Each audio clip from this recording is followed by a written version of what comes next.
Para a filosofia é muito importante a gente analisar o ser humano como se fosse uma ideia e não um Uhum. fato real.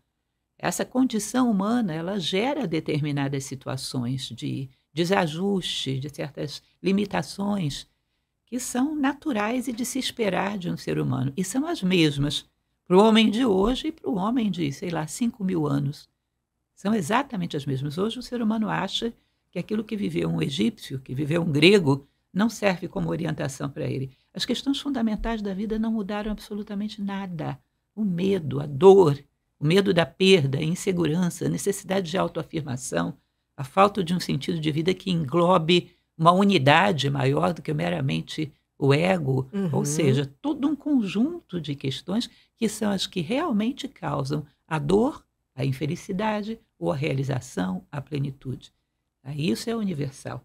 A filosofia entra muito nessa questão do universal. Mas acaba que há aí um entrelaçar que é inevitável, né? Com a área que vocês trabalham.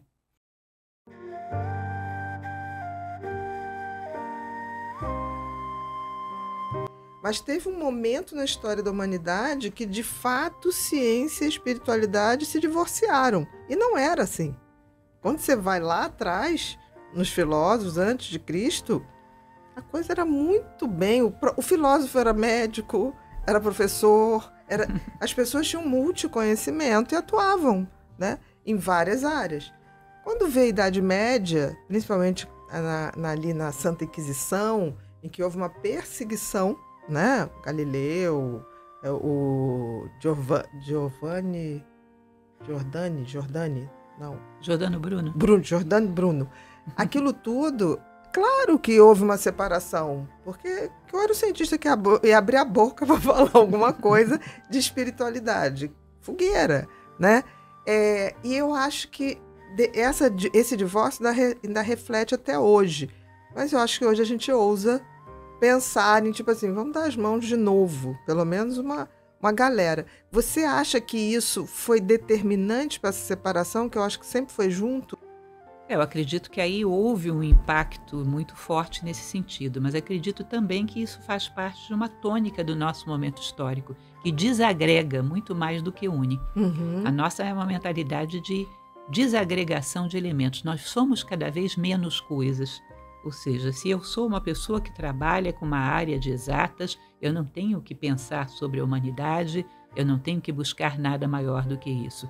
Eu tenho que cuidar da minha pequena personalidade, não tenho que pensar como humanidade, não tenho que pensar como comunidade. Ou seja, um momento histórico onde a força de desagregação, de divisão, Uhum. prepondera sobre aquilo que une. A ideia, como você falou, da antiguidade, das escolas de filosofia, era Era agregar tudo. tudo e havia uma Exatamente. noção da busca da unidade como sentido de vida. Uhum. Cada vez mais a recuperação da unidade no meio da multiplicidade. Isso era tônica. E Uhum. hoje a gente perdeu essa noção de unidade. Hoje é isso ou aquilo. Quando você fala da fraternidade para uma pessoa, é como se você estivesse falando de uma virtude que ela tem que ter para ter uma compensação, ou seja, ela vai ser considerada boazinha, ou ela vai para o céu, como se isso não fosse um atributo extremamente natural do ser humano, como respirar, como pensar. Fraternidade é uma extensão de consciência do ser humano, Uhum. de percepção da realidade. Eu costumo dar um exemplo, se você imagina que você está na beira de uma praia e você faz um sulco na areia com o dedo. Aí faz outro sulco na areia com o dedo. Aí você diz, tem 2 sulcos. Mas, na verdade, um sulco, o outro sulco, o intervalo entre eles é tudo areia. Bate um vento, vira tudo uma coisa só. De novo. De novo, e sempre, né? Sempre Uhum. foi. Ou seja, no Tibete eles costumam chamar isso da heresia da separatividade. Diz que daí vem todos os males do mundo. Eu considerar que o que acontece com você não Não tem me nada a ver afeta, né? comigo. Uhum. Existe um vazio, um não ser entre nós dois. Como diziam os pré-socráticos, o universo é um contínuo, onde ser toca ser. É evidente que aquilo que te acontece me afeta. É evidente que aquilo que acontece a um único ser humano afeta a humanidade como um todo. A gente perdeu essa evidência e perdeu essa noção de que é natural que a nossa consciência transite do particular para o todo, que é natural que a nossa noção de família transborde para a humanidade como um todo. Esse é o caminho. Nós Uhum. nos detivemos no particular cada vez menor.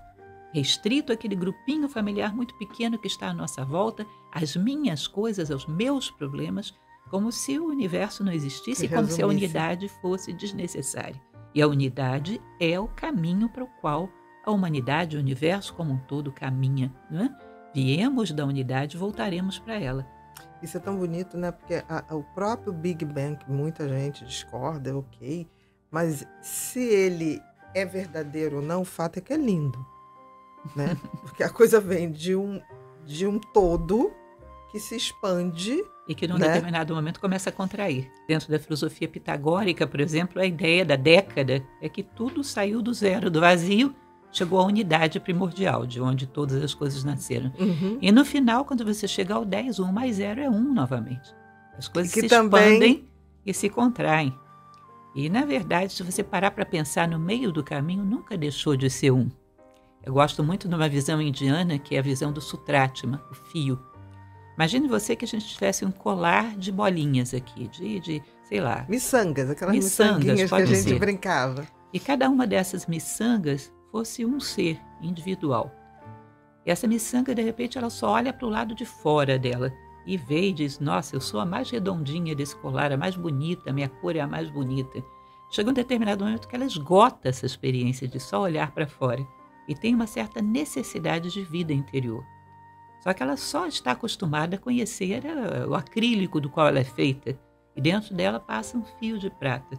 Ela olha para dentro e não reconhece a prata, então ela se sente vazia. E vai passar por um longo período até que ela aprenda a reconhecer essa nova substância que é a prata, né? E encontre dentro dela essa essência. Ela vai dizer que maravilha, eu tenho uma essência. Todas essas outras miçangas devem ter uma essência também. E ainda não conheceram, ainda não despertaram para ela. Mas existe um epílogo da história da miçanga, né?